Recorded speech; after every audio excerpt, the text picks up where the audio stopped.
Welcome on back to the 4th and 30 podcast. Glad to have you again with us here with us again this week. Sentence doesn't sound right, but we're going to roll with it.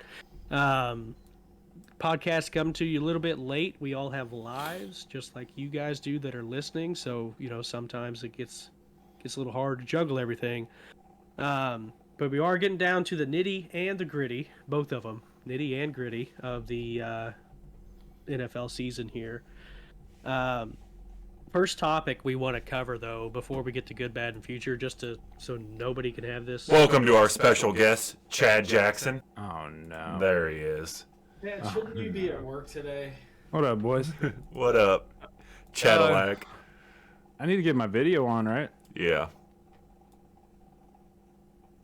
Whoa. You guys didn't tell me when I was interviewing to be Kyler's replacement that he was going to be on here. Like this The is best way to find somebody's Part of replacement is to be I'm part of somebody's the replacement. committee to determine if you're replacing me. Gotcha. You What's up, shoot boys? a deer this year? Didn't get any. He worked every Saturday. Yeah. No, I don't do the deer hunting thing, Kyler or Carl. Did you? I haven't seen you guys so long. It's hard to even remember your name. If you watched our podcast, you would know. But do you still have the diagram you drew yesterday on Snapchat of the intersection No, thing? yeah. Can you go through that again for us, please? I've been asked by like 15 people if I saved that video, and I was like, no. Thankfully, I didn't. I were talking about football on here. We are talking about football. We're about to. You want to talk about Antonio Brown? That's our first topic. We don't have a good, bad, or future, or we're going to have good, bad, or futures. But until then, I wanted to take off the table Antonio Brown because, that one's going to be its own thing because he is his own person. So He is his own topic. Yeah. Antonio Brown's officially been cut now, cleared waivers, and is officially a nutcase. So where do we want to start with Antonio Brown? Kelsey, I feel like you got the most to say about AB. I don't think I'd probably have the most to say. I think Kyler might, honestly. Kyler was. I'm really curious on this. As far as Antonio Brown goes, Kyler was talking about him on the podcast, talking about how he deserved more money than Gronk or Tom Brady just a second ago before we started this. So for those of you who don't know, AB has taken no steps back. He's taking strikes at everyone. Already called out Bruce Arians. Now he's calling out Tom Brady. Now he's calling out Rob Gronkowski. And therein lies the problem. No one can take AB seriously. AB, as a talent, deserves about as much money as anybody in the NFL. But nobody can take Antonio Brown seriously. The dude just completely gets his own way time and time again. Kyler was saying he probably deserves more money than Gronk. He probably does, but you know what? He hasn't proved that he's earned that in any way, shape, or form other than the fact that he's really good at football. Everyone knew eventually he was going to do something. Bucks didn't give him more money. You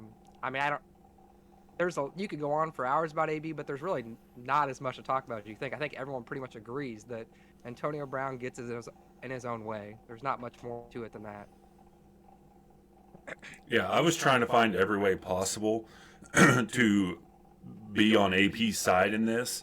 When it first came out about it may have been the money deal, like that's why they were sitting him, I was all for AB. I was like, I'd have done the same damn thing. If your employer's trying to actively keep you from making more money, then yeah, you have every right to, maybe not quite the way he did it, but take a stand. And then it turns out that injury related, maybe not. Team doctors and your personal doctors are all a different thing. Who knows? But in that case, it was way over the line. And then he comes out and says that stuff about Tom Brady and Gronkowski on that podcast, and you're just like, dude, what are you doing? And I think it's going to involve a big investigation, which I don't know if he'll go along with the investigation, but into a CTE. Like, how much did that hit by Burfict? Yeah, that hit from Burfict. How much damage did that do to him? Because he's always been his own person. But this is like something we've never, like you haven't seen this in sports, some of these actions, like any sport ever. Some of the stuff that he's doing and saying and actively burning every bridge that he goes across. And it's kind of sad in one point. And then it's like, how much help does he need from the other side? somebody It is compared him to sad, though. Terrell Owens, and I think that's not fair to Terrell Owens. If that tells you anything, like as big a Yeah. distraction as Terrell Owens used to be, that's not fair to Terrell Owens. Terrell like took a offense to Brown that. player. Terrell took offense to that too. He came out and defended himself. Well, of So course. it's a proven. Don't so it's a put- proven I'm- fact. Sorry. Go What? ahead. So it's a proven fact that they were gonna have to pay him more money, right? No, It- he would have no. had to get the receptions, yards, and Was he touchdowns. close? He was close He on was getting some close. bonuses in his contract. But Is that so, why they did like, it or not? No. Well, no one really knows Last- because last- it's like 3 different stories now. True. But last year they gave him like 3 little jet sweep passes to get him to those incentives last year. So like I they've do proven remember they'll that do it Tom before. Brady audible to jet sweep passes like 3 plays in a row to get him the Yeah. incentive. I So remember like that. they've proven that it's not about that money, and so he came in when Godwin got hurt, he came in asking for that money to be guaranteed, and then now all of a sudden it's about money. I think the dude's just a nutcase. Like he needs to call Dole or Chiquita and get a sponsorship because the dude is banana lands. Like he just needs something. And like Tom Brady has opened up his house, regardless of what you think about Tom Brady, he's opened up his house to Antonio Brown twice in New England and in Tampa Bay, and then he's gonna turn around and shit on him. Like, come on, man. Like, Isn't that kind of the same thing that LeBron James does for people? Yeah, not really anywhere close to that, but Oh, okay. yeah, I mean the story. I mean you can speculate, but the story's pretty clear here. The coach and multiple players have said, he was mad about not getting the ball at halftime. He was throwing a fit about not getting the ball, so he wouldn't go back in the game. The coach asked him to go back in the game, and he refused, and the coach told him to get the heck out of there with different language. And everyone's seen the clip of Mike Evans trying to tell him to calm down and just go in. Like These guys all tried to take him in, and like Kelsey said, he got in his own way again. What Antonio Brown doesn't understand is the reason he's not making more money is because of all the shenanigans he's pulled in the past. His own fault. He is a risk to sign and have on your team. That's where the less money comes in. It has nothing to do with your talent level. Yeah. But yeah, I thought it was funny that Terrell Owens, somebody compared him to him, and Terrell immediately released a statement. Don't put me in that conversation. I wasn't that bad. Yeah. And if AB. you're pissed about your money, don't sign the contract. Yeah. If you know you're worth have a more, financial go get. advisor. I'm sure he does not have an agent. He might. I don't know. But knowing him, he probably thinks yeah, he's smarter he than has everyone an in the agent. room. Don't So- fake your vaccine card and get suspended 3 games, and you might have got to those incentives earlier. I don't know. Yeah. Like, AB has a guy for everything. He has an agent. He has a chef. I mean, you name it, he's got it. Oh yeah, he's He's getting got a strong guy. as Doctors he chef. farts He just on. doesn't pay him. He just does not pay Yeah, them his chef's the one who told about his vaccine card being fake. because he wouldn't pay him. He Yeah. got porn stars coming to his hotel room breaking quarantine. Yeah. And He's got guys. he's got somebody everywhere. He's got somebody for everything. Oh shoot, I lost my train of thought. I was getting ready. So AB got his chance because Tampa Bay did not need him. Like anybody, you can use a talent like AB, but they didn't need AB. They had a clear 1 and 2 wide receiver already. And so AB might find his spot on another roster that doesn't need him in a situation kind of like Kansas City with Josh Gordon. Hey, come in. If you can do some good things for us, good. If not, we'll cut you. Like, Kansas City is not any, I shouldn't say not any better with Gordon, but like the having him as a weapon helps in situations, but they could cut him tomorrow and it wouldn't make much of a difference. It was the same thing with Tampa Bay and AB. They're not going to really miss AB, I don't think, a whole lot, but he helps all in the same, it's a give and take with them. So AB might find another chance next year with another team who has a couple good wide receivers and, can say, hey, you can come play until you start acting up, then we're going to cut your ass. But it's just, who knows? They might need him now. I was Godwin's gonna say, I out agree. with the ACL. Brown's done, and Evans has that hamstring he's been messing with for weeks. Like, they I might want him 100% now. agree. When they initially signed him, it was because they didn't need him, but now that I think they need him. Yeah. T.O. said that he would come work out for him if they wanted him. Him and Chad Johnson should both come back for the Bucks. I thought you were going to say Chad Jackson. I'll come back for the Bucks any day, man. Chad knows. Chad knows how to. My way, I'll go play for the Bucks. Chad knows how to run a route too, if you know what I mean. Where are the dirt bikes, dude? Tell me what state the Bucks are in, and I'll play for them. You could be the halftime show. You That'd be do a Florida. double jump through the whoops, round the corner, rev it. Chad's already regretting this. All right, man. All right, so we'll get into the good, bad, and futures of everything. So we'll start with a good. I have a weird good. You guys might not like it, but the Raiders are actually my good. So they've won 3 to control their own destiny. They get a prime time to try to get into the playoffs.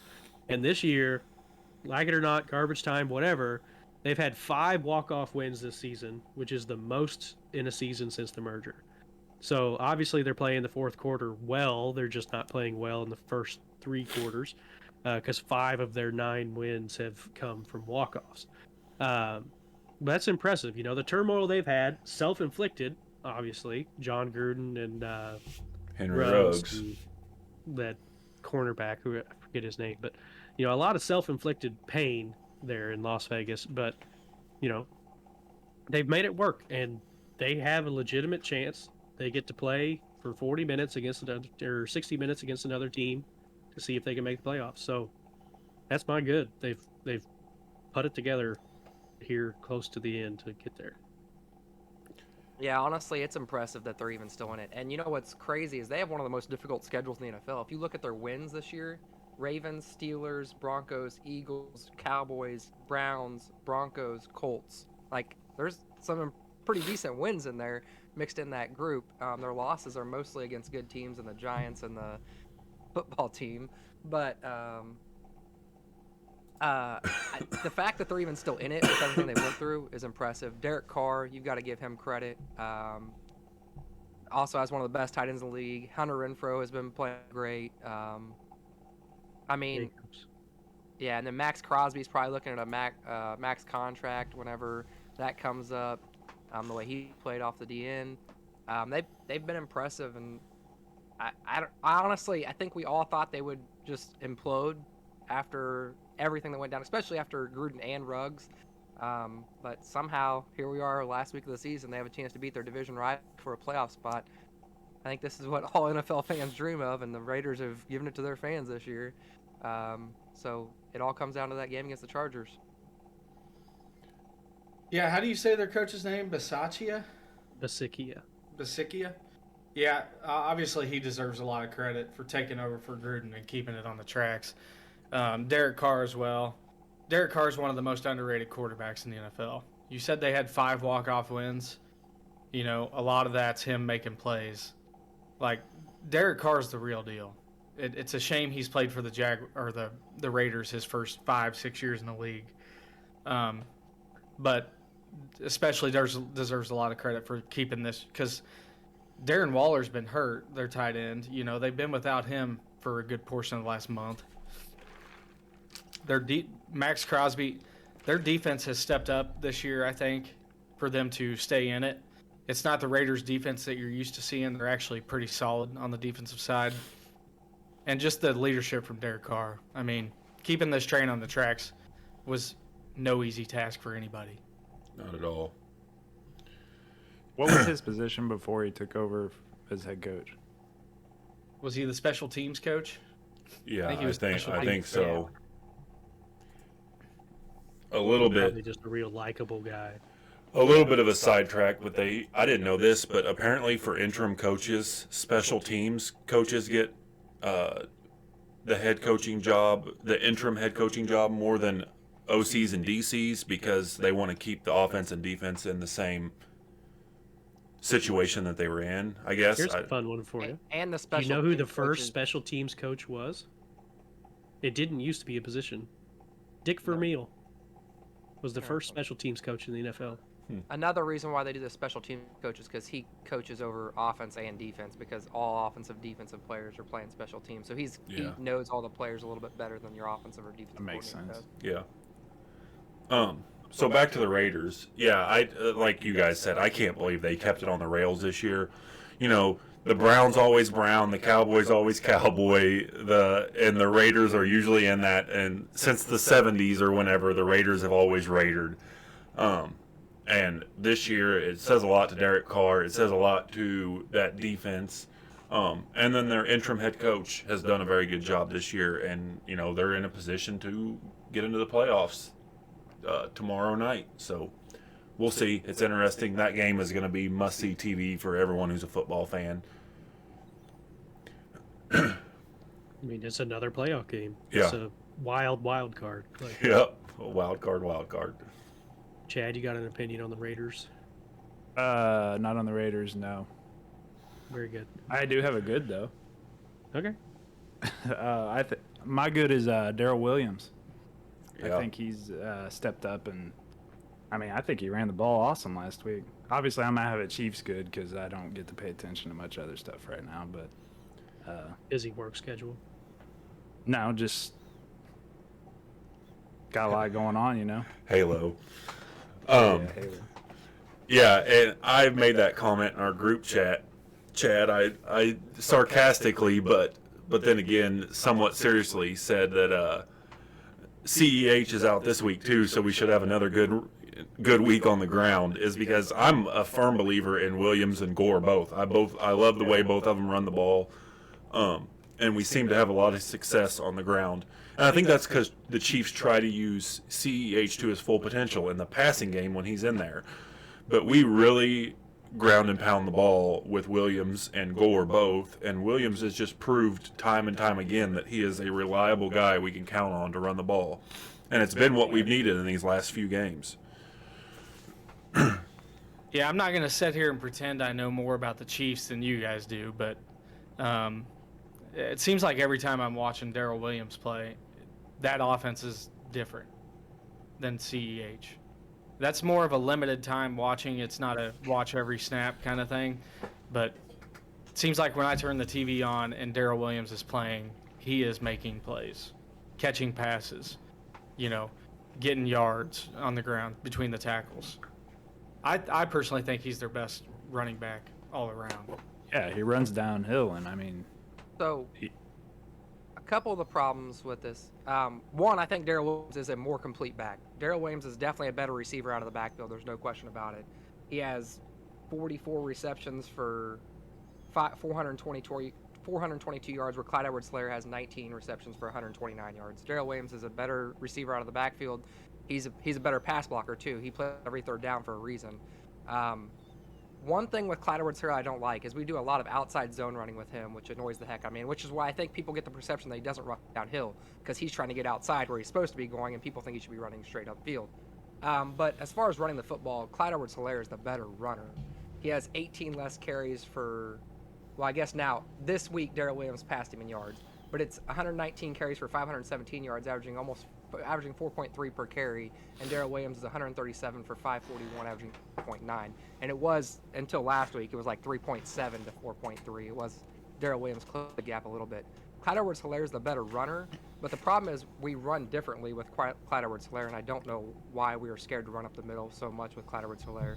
Darrell Williams does attack the hole better because he's running straight downhill when he gets the ball usually.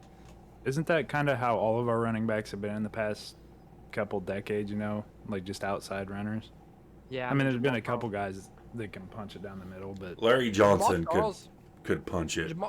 for how small he was, Jamal Charles could punch down the middle. Yes, his greatest strength was definitely getting him in space. Yeah. I think Jamal Charles could punch up the middle because he got there so much faster than anybody Yeah. else. Like that was Yeah, he it was hit a the hole different quick. up the middle. He was He had a there. burst. He was He there had a before the burst. linemen came out of their stance. Don't get me started Yes. on Jamal Charles because you guys already. We're know I not. think We're he's not. the We're most going underrated past it. player in the history of But the you know, NFL. Darrell Williams, he has played well. I mentioned in the group chat and on our last podcast that no, it was the podcast we never had. The podcast that never was this week when we had computer issues. That you know, I think he's just hungry.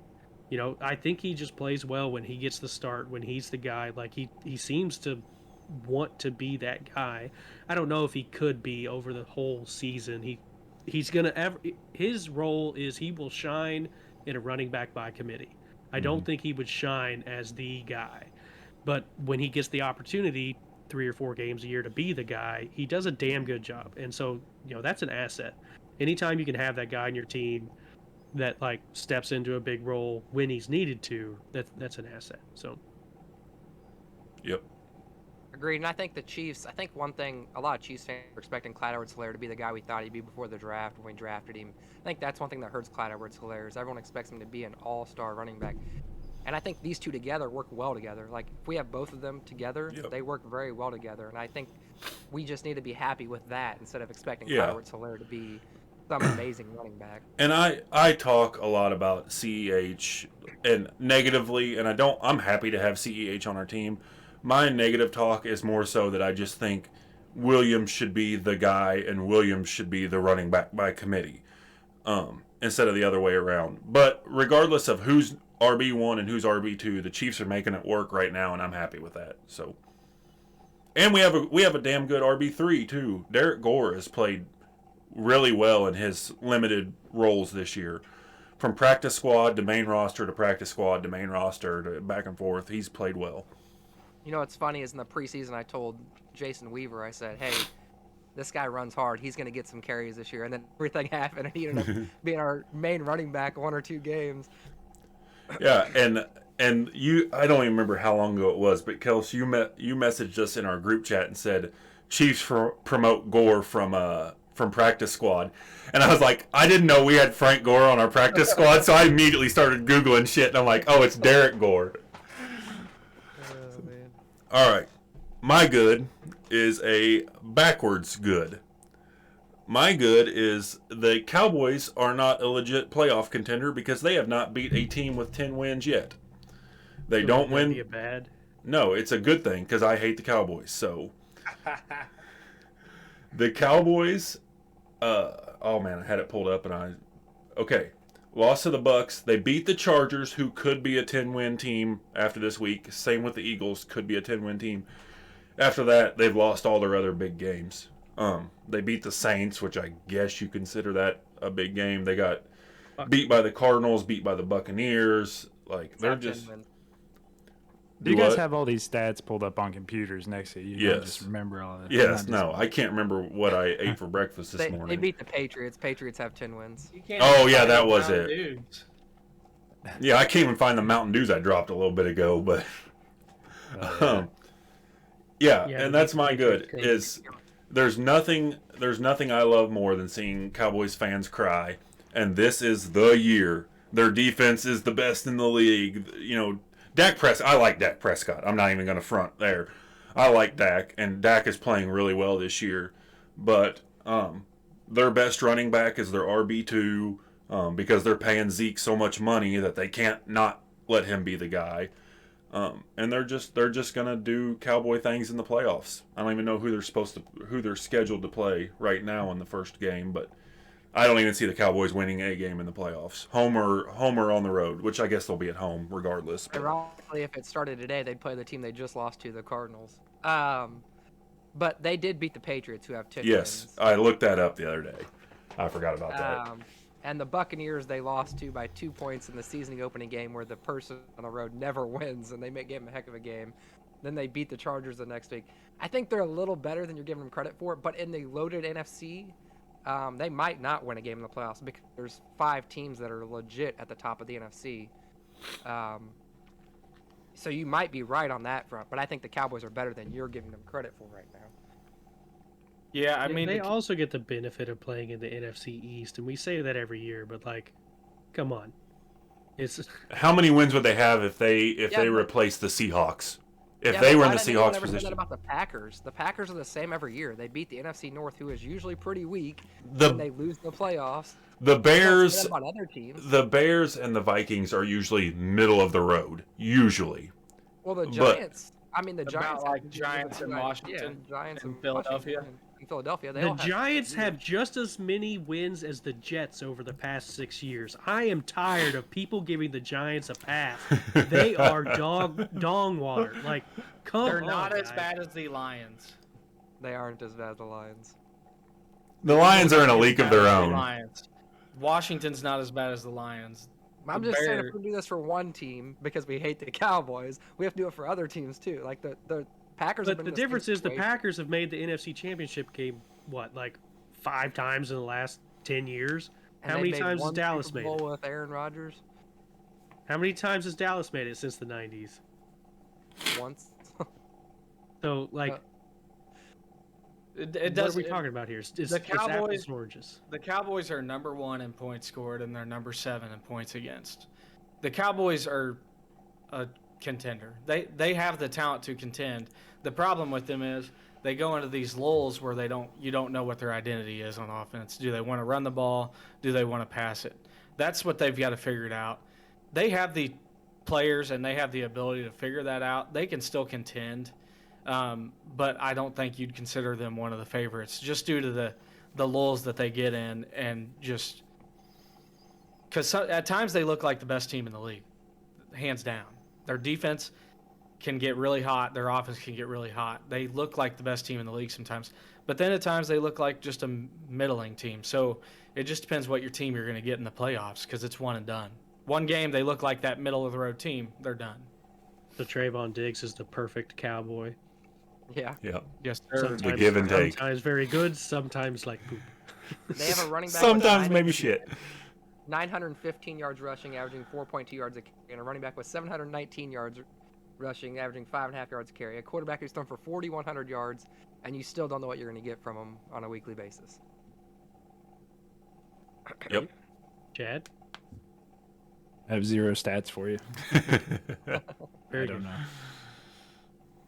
Kelsey or Kai, you got a good? Go ahead, Kels.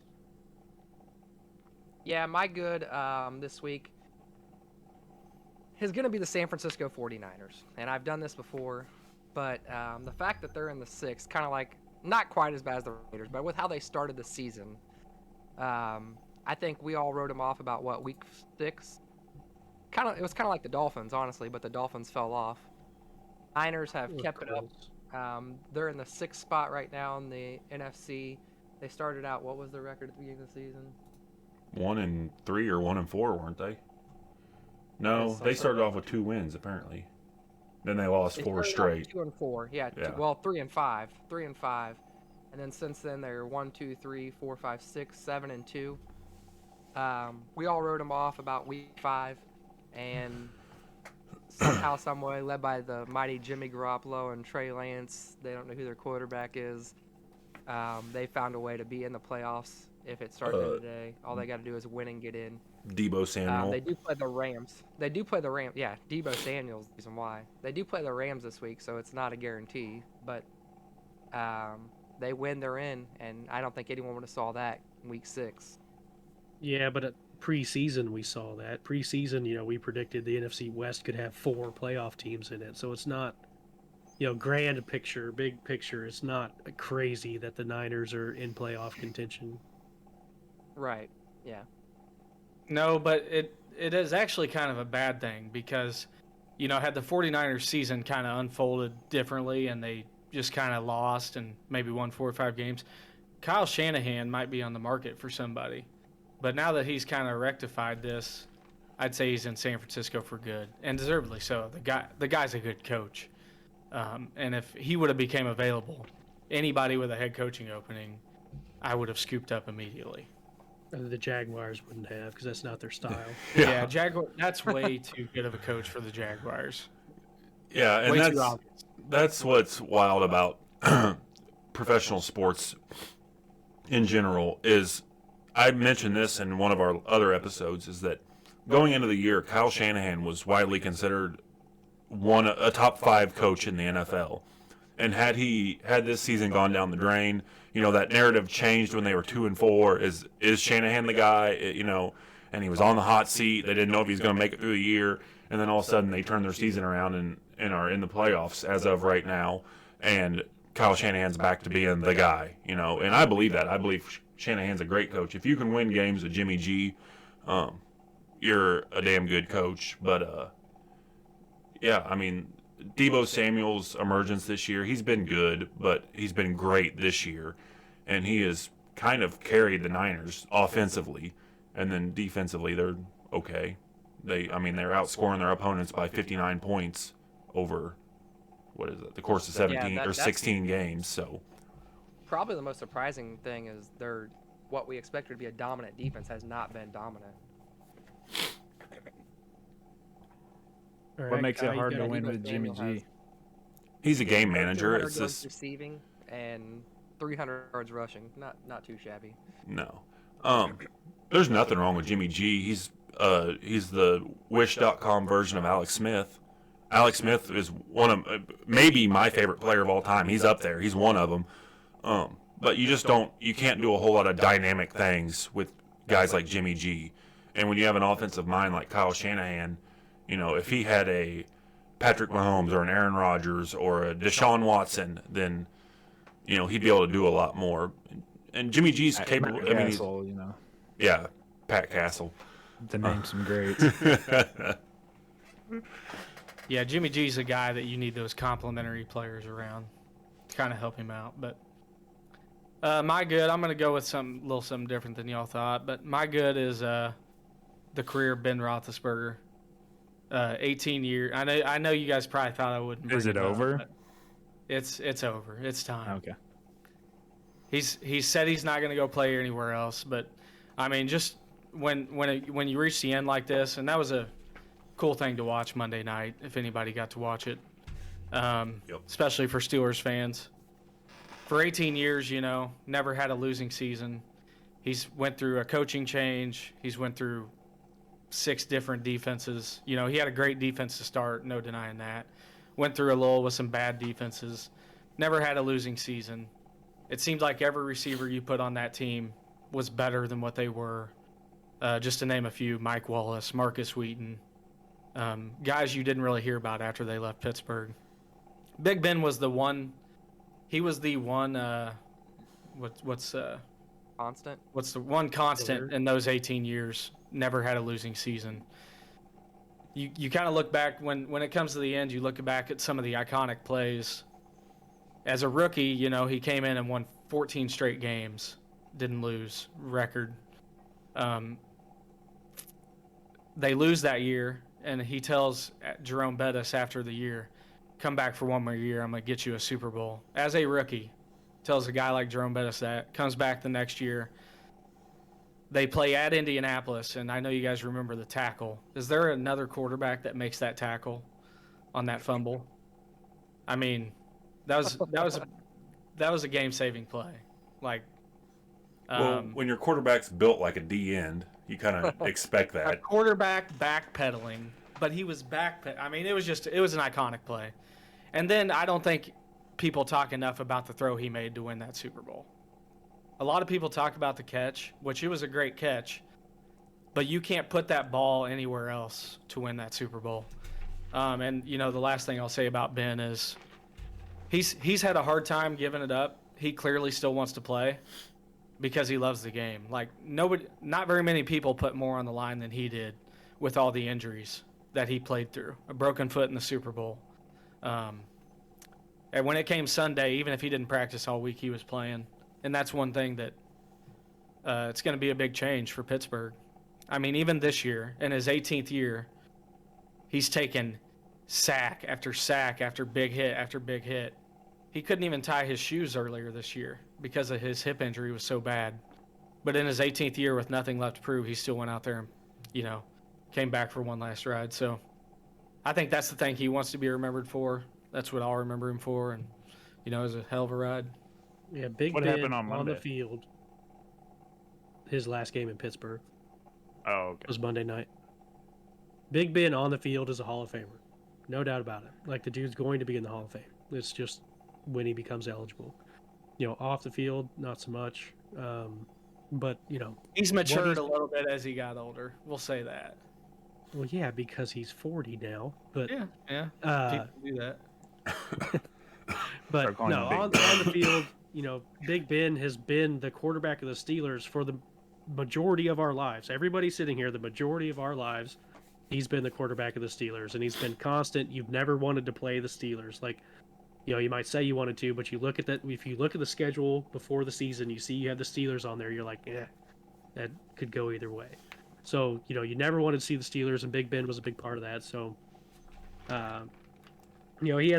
since I live out here, he has a love-hate relationship with people out here. A lot of people love him on the field, hate him off, just like you'd expect. But, they as diehard as a lot of these fans are, they're all appreciative of what Big Ben has done for their organization. So, Yeah. Yeah, Go ahead, Gils. I'll just keep mine short and sweet. Good career, Big Ben. Because I was going to have a good, too, that I was going to relate it to the Steelers not having him at quarterback next year. So, good career, Big Ben. Go off into your sunset. I'll let Kyler have this moment. Yeah. I'm kind of on the fence. I'm a Big Ben fan. I like Big Ben. I know he's not a great guy off the field, or used to not be. He has matured a little bit. But as a quarterback, when you can get 18 solid years out of a guy, that's big for your organization. That was the cornerstone of Pittsburgh. When you think of Pittsburgh, you think of Bill Cowher, Mike Tomlin, Terry Bradshaw, Ben Roethlisberger, and he's Joe been Green. Mean Joe Green. Mean Joe Green, Julio Franco was Franco Harris. Franco Harris, yeah, with the immaculate reception. Big Ben had a great career. It's just one of those things.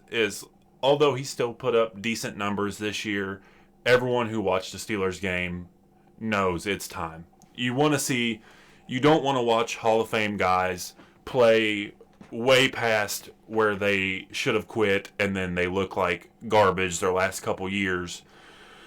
And then it kind of tarnishes their Hall of Fame career with a couple bad years at the end of it. NBA for reference, Paul Pierce. Everyone talks about final games. Dirk had a huge final game. Kobe's final game is the most iconic final game of all time. Jordan had a great last 2 years with the Wizards. Paul Pierce doesn't even check in his last game. He didn't even play a minute. So that's the thing, is I want to see Big Ben retire before he's benched and somebody else comes in and takes his spot and he sits out on the bench in his swan song. So good career for Big Ben. You were amazing for 18 years, but it's time. I know he still wants Pittsburgh to come back and say, hey, we don't have our future quarterback, come back one more year. I know that's what he wants, but for all parties, Monday night needs to be his ending to his career. Unless they make the playoffs, then go for it, big dog. Well, it's his ending in Pittsburgh for sure. Yeah. Well, I think both sides were, realized the way this year didn't work out like they had hoped to. It was time. You saw that Monday night. I mean, it just kind of happened. No one forced him out. He didn't force himself out. It was just kind of a natural. It's done. They gave him his swan song. As far as iconic Steelers go, you brought him up though. There's a clear-cut top two, and you can take your pick. But it's Mean Joe Green and Ben Roethlisberger. You ask any Steelers fan that was around in the 70s, it's Joe Green and Ben Roethlisberger. So that's what he has done. It's time. It's What's his issues off the field you guys keep talking about? They were early in his career. He got accused of rape and, And he had a porn addiction. Probably. That's what I heard. He was also that. So locally, Those are my stats. Locally, he'll go eat at a restaurant out here. Nobody's said of it in a couple years, but he'll go eat at a restaurant out here and then walk out without paying, saying, it was your guys' pleasure that you got to serve me. Like, that's the type of guy. Like, and one of the guys that used to work for me, his wife delivered his kids. And ironically, this guy's wife graduated with Jim Kelly. And Ben Roethlisberger didn't believe it and was calling her a lying bitch and all this shit. And so she called Jim Kelly and got to watch Ben Roethlisberger be apologetic about it. Like, that's the type of guy he is off the field. He's just an asshole. If you ask most people here lately, you've seen some kind of regret from him he's kind of changed as his career almost got over. He's kind of changed a little bit and kind of regrets some of that. But early in his career, he had a chin strap beard. And you can't trust people with the thin beards. So he also wore a chain in a club at 21 years old. Yeah, I've never met anyone with a chin strap beard that I would say, "Hey, hold my drink while I go to the bathroom real quick." So that says about all you need to know. From nowhere, Ohio. Yeah. That's some Moberly shit. Yeah, exactly. Might have some listeners from Moberly. He didn't mean anything about that. They understand. They wanna know. Anybody with enough intelligence to click a YouTube link to this video knows exactly what we're talking about when we talk about it Moberly. All right, we're slipping into the bad, so we'll just stay on that. My bad is kind of a borderline, but the Rams, man. So you've got the bull by the horns right now, and you darn near let it slip. So you were down 16-7 in the fourth against a struggling Ravens team, and you had to score 13 in the fourth quarter. So yes, you scored those points to get back in the game and win that game, but doggone, guys, you can't go losing games like that. Like you can't be doing that this late in the season against a team that's struggling when the playoffs are right around the corner and you're trying to win that division. The Cardinals slipped up. They gave you a window, and you tried to piss that window away almost immediately. And now, as mentioned, you've got a hungry Niners team coming in that needs to win to get into the playoffs. And, there's a real possibility they lose, and then they don't get to be, the second seed or whatever they are sitting currently. So they're on a slippery slope the way they played last Sunday. Yeah, it's hard to say that a 12-4 team has been disappointing, but the Rams have been kind of disappointing this year. I didn't expect them to be any better, like their record to reflect any better than they have been, but they've just been so inconsistent this year. Granted, all 4 of their losses are to pretty much playoff teams. The 49ers, may or may not get in, probably will, but they've just been kind of all over the place this year, losing 3 in a row to 3 playoff teams, and then barely beating the Ravens, who were on their 7th or 8th string quarterback, I think. It's been a wild ride for the Rams this year, but they're built for the playoffs too. So, if you're Matt Stafford, you've got to realize you're not playing for the Lions anymore. Those interceptions killed him early in the game. He threw a pick 6 early and threw another pick in the first or early second quarter. You just got to – it's okay to punt the ball. You have a good defense. It's okay to punt the ball. Don't try to be a superhero. Take the plays the defense gives you. The big plays will be there. And, he played his first how many years in the Lions where he had to be so it's hard to get that out of your, it's hard to adjust your play like that. But if they want to win a Super Bowl, it's going to be Matt Stafford taking care of the ball. That gives them their best chance. Yeah, he has 15 interceptions this year, which is a lot, but it's not. It's a lot, but it's not a crazy amount. But they're so inopportune times. Like he's put him in some bad situations this year with just trying to force it and not taking what the defense gives him, or not punting the ball at times. I don't know, and I think maybe it's from playing with the Lions for however many years. He thinks he has to create everything, but it's just some of his interceptions are so terrible. So I had no idea. A punt or a 35-yard interception. I mean, kind of the same effect. So I didn't know that he had 15. I knew he had a lot of interceptions. I didn't know it was 15. But how many of those have been pick 6s?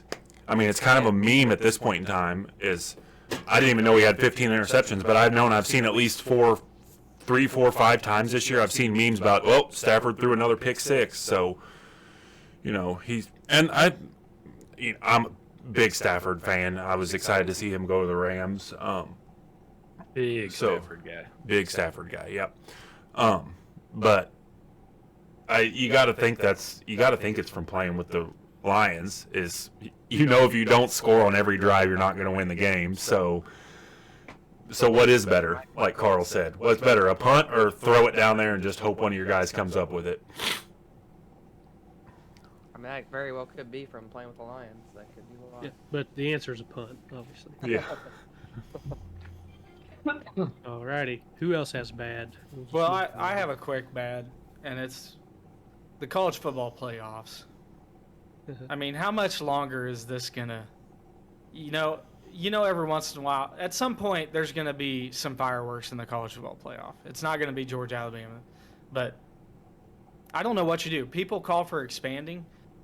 All expanding is just delay the inevitable even further. I mean, and you're gonna just see those bowl games that are decent bowl games in the first round, and then you're going to get to the semifinals. So I don't know what the answer is.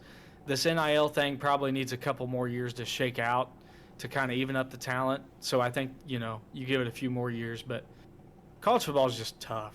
I mean, let's be honest. These guys want to go pro. Football is a violent sport. It's not college basketball where your likelihood of getting injured is a lot higher. So I don't know what the answer is for college football, but it's tough. I'll say that. I was thinking about this long and hard. I was a huge advocate. Whoa. Long and hard? Yeah. How long and hard was it? I was a huge advocate for college football playoffs. A huge advocate. I thought it was so dumb. They were light years behind that they didn't have a college football playoff. And all the playoffs have done is water down what an average bowl game is. Like, bowl games used to mean something. They don't anymore. It's because if you didn't make the playoffs, you playing for anything. Yeah. It's made college football worse, honestly. I honestly believe that I was wrong, and college football is now worse because of the college football playoffs. Well, and It still ends up being the same two teams that you'd expect it to be anyway. I don't remember how many bowl games there was when I was in high school or so, but I feel like there was like Not as many. 10 bowl games. Now you've got Appalachian State and Southwest Missouri State University of the Deaf playing in the Honestly Moto fucking bowl. Yeah, and didn't they make up a bowl game for Missouri this year? Like just straight up made up one with Army or Armed something. Forces Bowl? Was it? I thought they made one. That's been a thing for quite a while. My bad. But they did, because of COVID, they did have to combine two bowl games this year. Yeah. One team sat out. And that's the thing. With the Go ahead. Playoffs will get better. Like Kai said, the NIL stuff is going to come along, and that's when you're going to see the Pac-12 really pick up steam.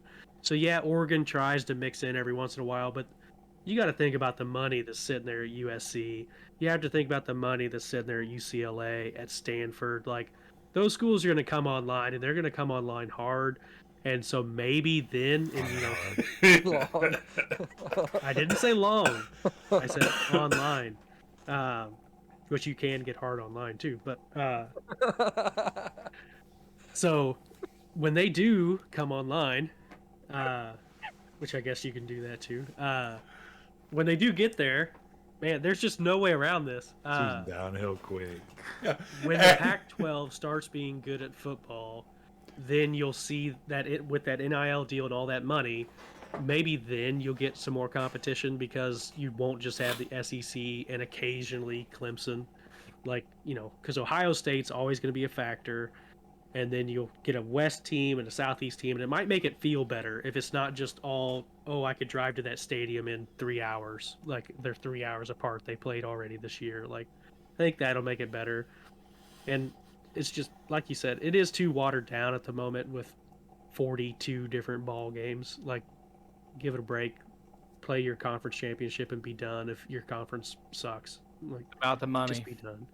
Yep, that's all it is about the money. All I've got to say is we've had 41 or 42 episodes so far where it's been a family-friendly podcast, and we add Chad Jackson to the roster, and it turns to a freaking a podcast for degenerates. You haven't got anything yet, dude. You need to get me on here when I'm awake. I'm still asleep. Chad Jackson is averaging, I did count this out, he's averaging 54 blinks a minute right now, so I don't know if you guys want to keep track of that or not. But dude is blinking. He's having a Hall of Fame blinking game right now. What do you have, a blink counter on your computer? What? How's that for next-gen stats, numbers. Chad? Yeah. He's putting up numbers. All right, I just want to get this in there real quick before we move on. My bad for the week. I think it was my bad last week too. Is the Chargers? Who in the world thought the Chargers at the end of the season would be playing in the last week to get into the playoffs? Against the Raiders. This is terrible. This team It's the should not Chargers. be having to win in the last week of the season to get in the playoffs. Yeah. I wholeheartedly believed it because it's the Chargers. Next. I really thought they were the clear number 2 in the West, but they clearly are not. For someday they might be. They have a top quarterback. They have a decent defense. Like, the defense isn't even bad. The offense, sometimes you don't know what they're going to do. They should be putting up 30 points a game, and sometimes they're throwing wide receiver screens, and you don't know where they're going to go with it. Maybe Phillip Rivers came to the new stadium and marked his territory on the goalpost or something. Yeah, is it time to start calling Justin Herbert the ghost of Philip Rivers. It might But be. the Chargers defense is bad. They give up Yeah, you're 26 and a half points a game. The Chargers defense is bad. I don't know why I said that. The Chargers defense is really bad this year. It's more of the same. Yeah, the Chargers defense is bad. That's where all their inconsistencies come from. So to keep it moving, my bad is along the same lines as Kelsey just had with the Chargers, is that the Miami Dolphins completely turned their season around. Tua starts looking like he's a serviceable NFL quarterback, and he has his 2 worst games in the 2 most important games of the season for them. So my bad is just Tua in general. The Dolphins are who we thought they were. They beat a lot of teams they should have beat. We said it last week. Here's where you're going to make your money. Can you go beat the Titans? Can you beat the Patriots? They got walloped 34-3. I think the Dolphins are who we thought they were, not a playoff team. Yeah, It usually shakes down like that, doesn't it? Yeah. Yeah, that's what we've talked about this before. Teams we overreact throughout a season all the time. Our power rankings are evident of that. But in reality, a 17, 18 game NFL season, it usually works out about how you expect it to work out. Right. Not saying there's not surprises, but a team shows you who they are over 18 games. 1 or 2 games doesn't show you. And the Chiefs are like the epitome of that this year. The Chiefs are right where I thought they'd be at the beginning of the year, or at the end of the year. And at the beginning of the year, I didn't know if we were going to make the playoffs. So, Right. Chad, you're right. It always shakes out how you think it's going to. Even the Niners. There's always 1 or 2 teams that you're just wrong about, but Yeah. teams show over 18 games who they are, 17 or 16 games who they are, as opposed to a couple games. The The Vegas Chiefs used to over-under go- to start the season was Dolphins at 9 wins. So Vegas is better than we all are, and they could come out really close. What were you going to say, Bills Chad? were 10.5, Pats were 9. In years past, the Chiefs used to go 12-2 or something, and then losing the first round of the playoffs, and that's why I kind of like that they start bad now. Get that out of the way. Yeah. Get all the crappiness out of the way. Yeah. Dad, did you have bad? I forgot know to if it's- prep Chad on the good, bad, and future, so he's probably just winging it right now. But if you got one, go for it. Wing it. My bad's gonna be Antonio Brown, even though we already talked about it. I don't. Have you guys seen the necklace that he wears? I don't guess so. The chain. It's got like a. It's got No, I like don't a think- hornet or something on it, but that thing's got to be. It's got to be $500,000 hanging around his neck, and I don't know how you can really quit a team because you didn't get a bonus. If that's what happened, because you were missing out on a bonus when, obviously, you got 300,000 hanging around your neck right there. But that's just me. Yeah. We can I don't see know. that chain in 20 years on Pawn Stars when a guy named Howard brings it in. It's like, this was Yep. Antonio Brown's chain. Is Yeah, AB right before it went bankrupt. Is AB a Hall of Famer? As Yeah. He kinda yes, has to be, doesn't he? as stingy as the NFL can be with Hall of Fame players, he's a Hall of Fame talent, but I don't know if he makes it in. Man, I think the NFL is too open with Hall of Fame players. I think No, the NBA is too open. like Eli Manning should not be a Hall of Famer, but he's gonna get in. It's a Was guarantee. Antonio Brown drafted in the NFL? AB. Yeah, he was like a Yeah. sixth round. He was a 6th round pick. Yeah. From this was the Steelers or what? I don't Yeah. know much about him before Steelers. Yeah. I mean, the career he had in Pittsburgh, he almost has to be a Hall of Famer because Yeah. if he would have kept that, he would have been all-time great status. I mean, he it's almost a has to be a Hall of Famer, but it's a shame because that dude worked for every penny he got. He wasn't the most talented, he wasn't the most gifted. He ran a 4.740. The dude worked his ass off to get where he got, and then he threw it all away. He's thrown it all away. Yeah, I mean, whether it's CTE or everybody talk about the concussion stuff and all that stuff going on or whatever, it very well could be, but I just don't think he's handled it all the right way.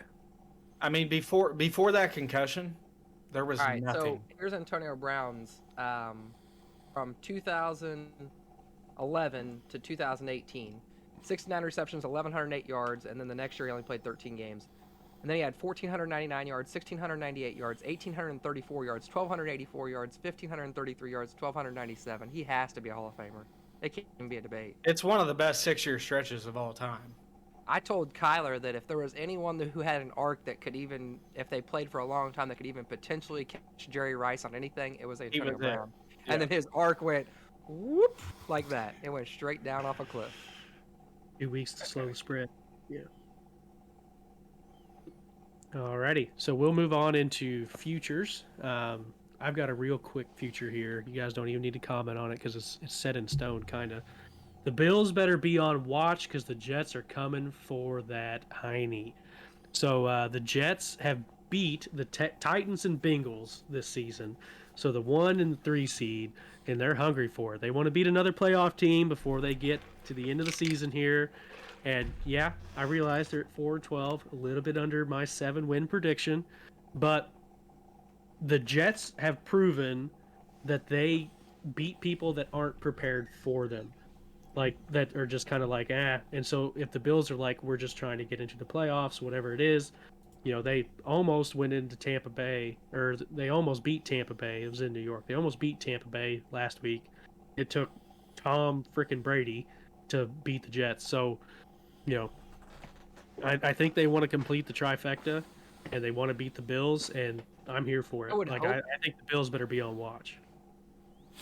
I would hope the Bills are ready because if they lose, there's a good chance they'll be the 6 or maybe even the 7 seed in the AFC as opposed to the 4 seed. So I would hope they're ready. Carl, the Jets may not have reached your win total, but they are playing much better football than I think we all expected them. They've kind of came together. Well, yeah, at the end, they've come together. The way I look at it is atrocious. The way I look at it is you said 7 wins. They're at 4. Say they beat the Bills. That's 5. They got Tom Brady'd, so you can't really count that. That's 6. And then you get to just round up 1 to 7. So you're pretty much right, Carl. Yeah, I know. Okay. Yeah, I would assume the Bills would be ready for that game, but maybe they will get beat. The Bills are just the Rams of the AFC, so we'll see. My future is just a quick question. It's almost a him or him. At this point right now, moving forward with your franchise, do you take? It's gonna be our Stone Cold pick of the week. Sorry, I had to get you with that. Yeah. You did it to Kyle. Like, do you take Joe Shiesty or Jay Herbo for your franchise moving forward? Burrow. You take Burrow over Herbert? Yeah, absolutely. Every day of the week. He's more of a professional than Herbert is. And he has more fun doing it, too. I think I would take Herbert. I think Burrow's very good. I think Jamar Chase is the big reason why people think is better than Herbert. I think Herbert. That dude's a stud. They both are studs. That's I think the thing. they're both equally as talented, but I'm picking Joe Burrow. Joe Burrow's a winner. Justin Herbert hasn't proved he's a winner. Joe Burrow is a winner. That's fair. Justin Herbert might be the ghost of Phillip Rivers at this point. We don't know. So hopefully Joe Burrow doesn't turn into the ghost of Andy Dalton. Yeah. Hey, don't be talking about Andy Dalton. He's a nice guy, huh? Yeah. Bad Who Herbert shaves their Burrow. beard before week 18? I think I'm gonna go with Burrow on that one. I was actually That's really how you impressed thought it would, with Cody. Burrow last week. Do I what, didn't think I'd Carl? be in the minority.